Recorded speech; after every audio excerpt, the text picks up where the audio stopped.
For decades, they were the undisputed pillars of British acting, Maggie Smith and Judi Dench. Their bond was legendary, admired, speculated about, and even mythologized. Yet to the public, the true depth of their friendship remained a carefully guarded secret, a silence neither woman ever dared to break. Now, at 89 years old, Dame Judi Dench has finally allowed that silence to shatter. In a moment of raw public grief, she revealed the intimate truth of what their 6-decade friendship truly meant, and how Maggie's passing has left a gaping void that words can barely capture. The story of Maggie Smith began far from the spotlights of the West End or the glitz of Hollywood. Born Margaret Natalie Smith on December 28, 1934, in Ilford, Essex, she was the youngest of 3, growing up in a quiet middle-class home. Her father, Nathaniel, was a pathologist. Her mother, Margaret Hutton, a Scottish secretary. In 1939, as the shadows of war fell across Europe, the Smith family moved from Ilford to Oxford, seeking refuge from the London bombing raids. That seemingly routine relocation would prove fateful. Oxford placed young Maggie right at the threshold of theater, culture, and education, an environment that would forever ignite her passion for performance. At Oxford High School, Maggie wasn't the boisterous type. Quiet and observant, she possessed a subtle magnetic force. Teachers quickly noticed her fierce imagination, her instinct for drama, and a strange fascination with the worlds of Shakespeare. She wasn't the child to loudly demand attention. Instead, she watched, she studied, and she absorbed. By the age of 16, restless and ready, she abandoned formal schooling to join the Oxford Playhouse. There, she first learned the practical mechanics of stagecraft.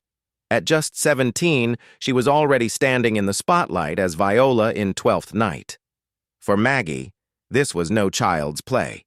It was the beginning of a sacred vocation.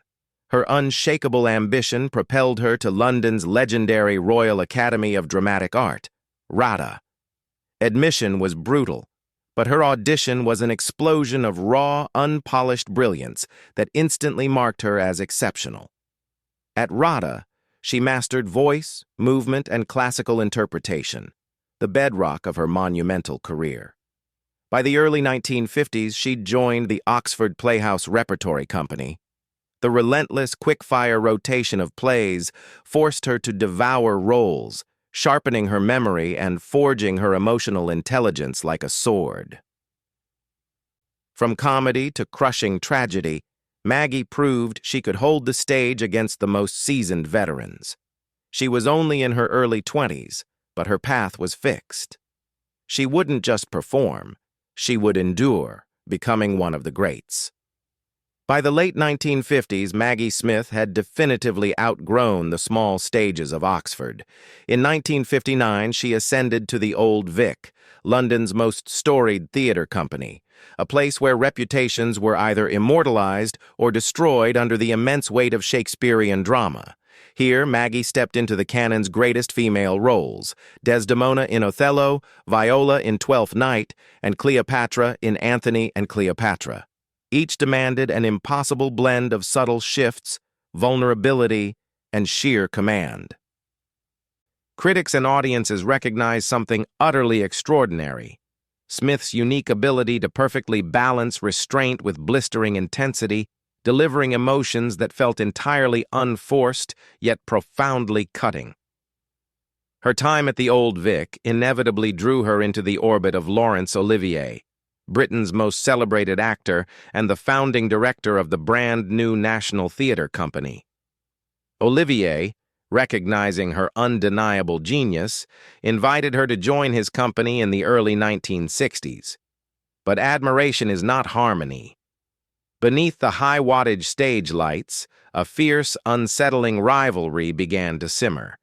Maggie was famously sharp, witty, and utterly unafraid to stand her ground, qualities that often detonated when meeting Olivier's overwhelming, dominating presence. Their volatile working relationship peaked in an infamous moment in 1964 during a performance of Othello. Smith, playing Desdemona opposite Olivier's Othello, delivered her lines with a nuanced power that drew the focus entirely to her. Olivier, whose ego was as formidable as his skill, exploded in frustration. In one heated moment on stage, he actually slapped her. It was not scripted, but a genuine, spontaneous outburst. Years later, Smith would recount the incident on The Graham Norton Show with her trademark dry, perfect humor. Yet, beneath the laughter was the stark reality of a young actress battling for her place in an unforgiving world ruled by larger-than-life men. Despite the clash, she continued to work with him in productions like The Master Builder and Much Ado About Nothing. Their dynamic was explosively volatile but creatively electric. Olivier pushed boundaries. Smith flat-out refused to be eclipsed. The painful friction only honed her resilience and sharpened her craft. She emerged from the National Theater not merely as a promising talent, but as a formidable, established actress with her own unforgettable voice. While Maggie Smith was captivating audiences on London stages, the world of cinema was calling. Her first notable film role came in 1958's Nowhere to Go, a British crime thriller. Though young and still relatively unknown, her performance as Bridget Howard earned her a BAFTA nomination. It was the first undeniable sign that her artistry could perfectly translate from the theatrical boards to the camera's sharp lens. The true turning point arrived in 1963 with The VIPs, a star-studded drama featuring giants like Richard Burton and Elizabeth Taylor. Maggie's supporting role might have seemed minor, but she utterly stole focus, commanding attention with sharp timing and emotional clarity. Hollywood producers finally began to take notice. Then came the role that would permanently transform her life and her legacy: Jean Brodie in The Prime of Miss Jean Brodie. Playing an eccentric, fiercely independent Scottish schoolteacher, Smith delivered a performance brimming with intellect, charm, and an unsettling, chilling intensity. Jean Brodie believed she was shaping her pupils for greatness, but her arrogance and delusion eventually led them to tragedy. Smith captured every single contradiction of the character, moving effortlessly between moments of bright wit, dark idealism, and outright manipulation. Critics hailed her as a revelation. In 1970, she won the Academy Award for Best Actress, catapulting her from respected British stage actress to a verifiable international film star. Unlike many who immediately rushed toward Hollywood glamour, Maggie remained cautious. She returned frequently to the theater, stubbornly alternating between stage and screen. Yet cinema kept drawing her back.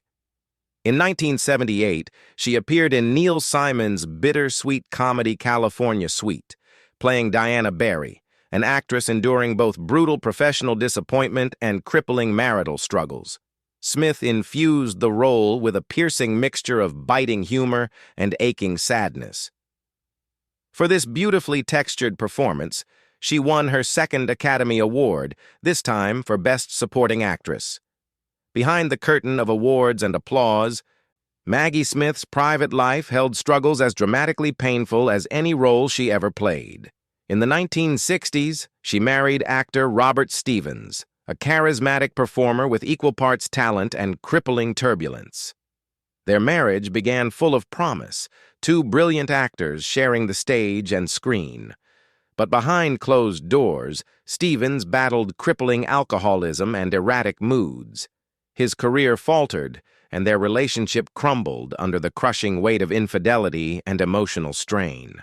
At one point during the filming of The Private Life of Sherlock Holmes, Stevens even attempted suicide, a desperate sign of how tragically far he was falling.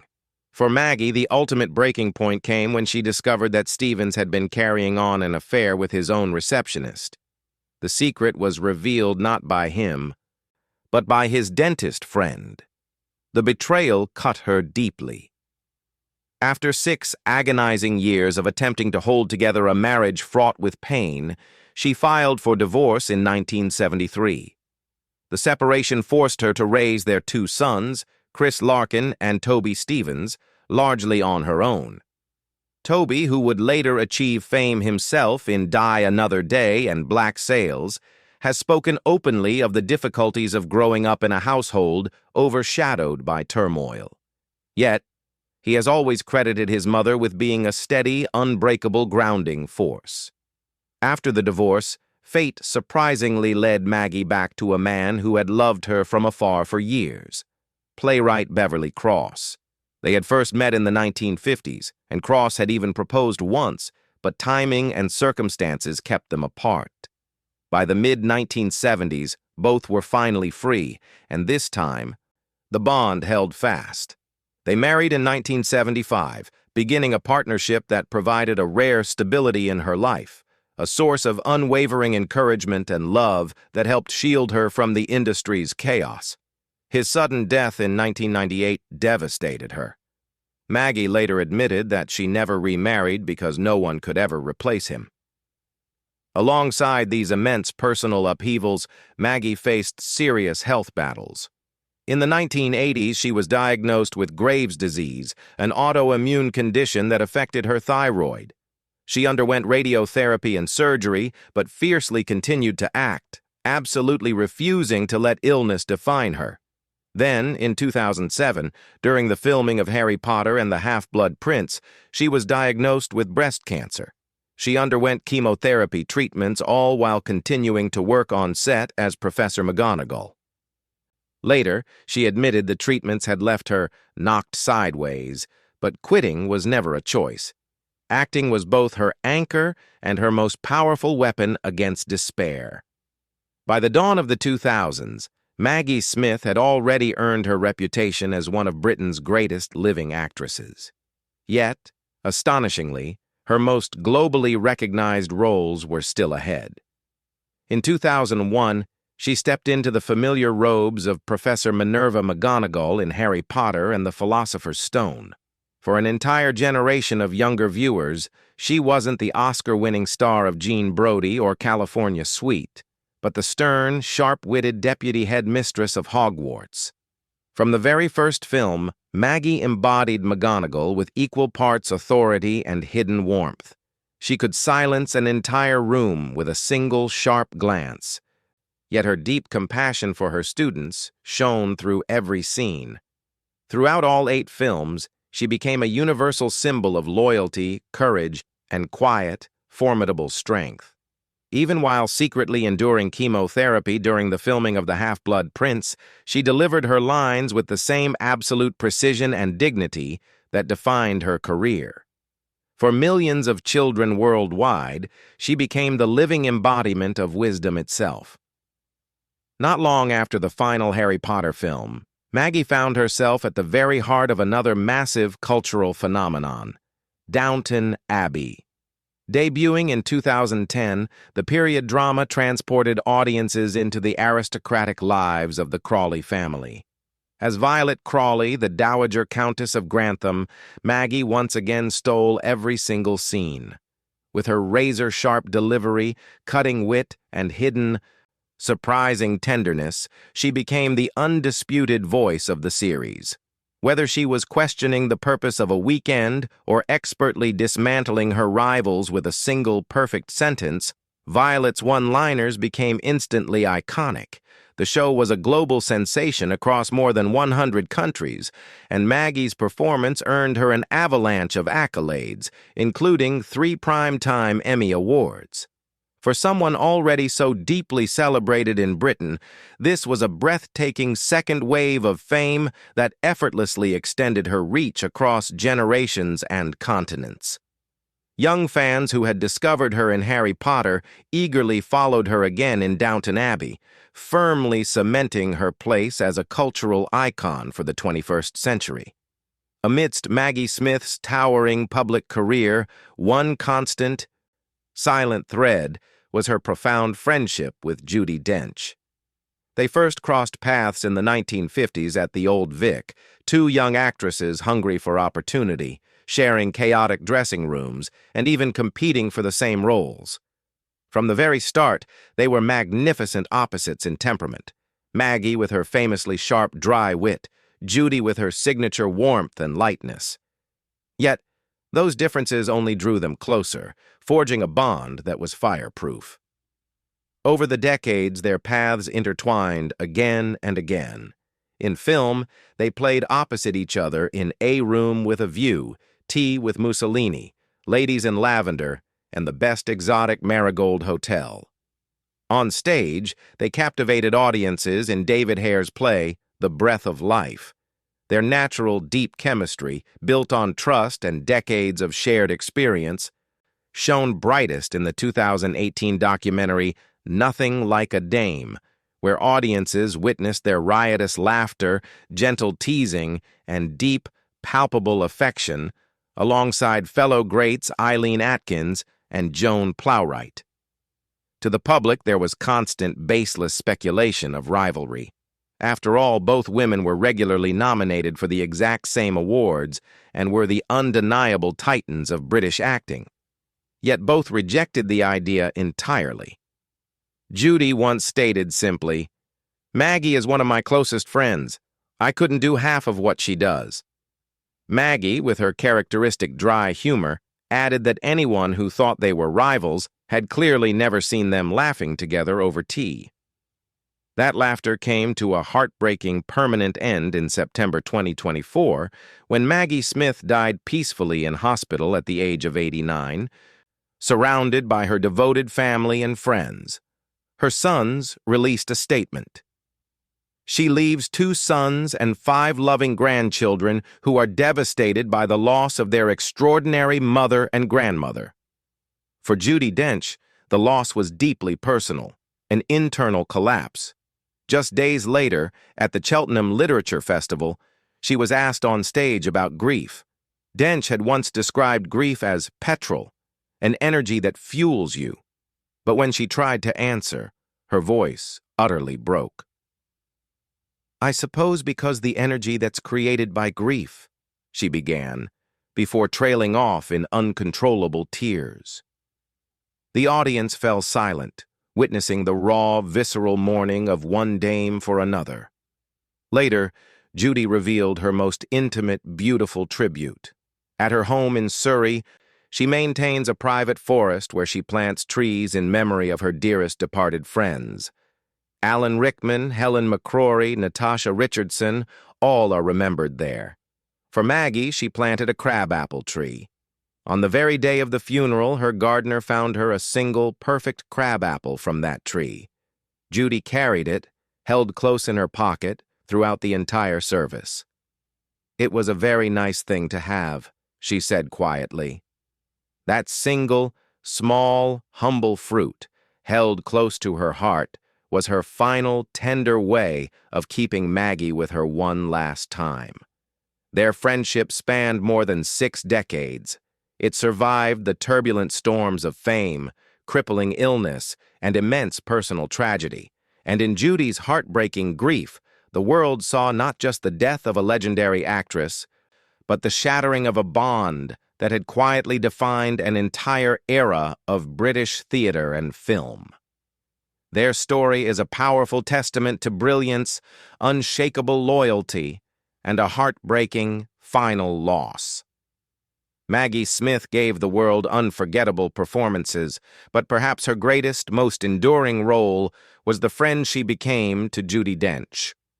Now, Judi carries that memory with her, quietly, tenderly, in the beautiful forest she has grown for all those she has loved and lost. What's your favorite Maggie Smith performance, and how do you remember her best? Share your thoughts in the comments, and don't forget to like and subscribe for more stories like this.